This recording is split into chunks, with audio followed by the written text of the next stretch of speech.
Hey everyone, today I will show you how to check Twitter tweets without an account. And here's how it is done. To get started, open the Twitter or X app and we'll use a tweet as an example. Tap on the share button at the bottom right and select copy link. You can do this no matter where the link came from, whether it was sent via email or text. Once you have the tweet link copied, open a web browser and go to publish.twitter.com.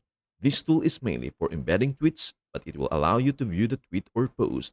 Paste the link you copied into the box, then hit the arrow to proceed. You will see options to either embed the post or embed the video. Choose embed video to view the tweet's content.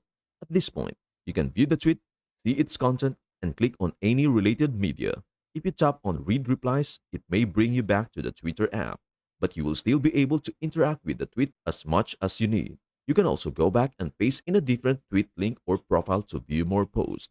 That is everything you need to know about how to check Twitter's tweet without an account. Before we end, may I humbly ask you a favor? Please do like, share, and subscribe to our channel. This means the world to us.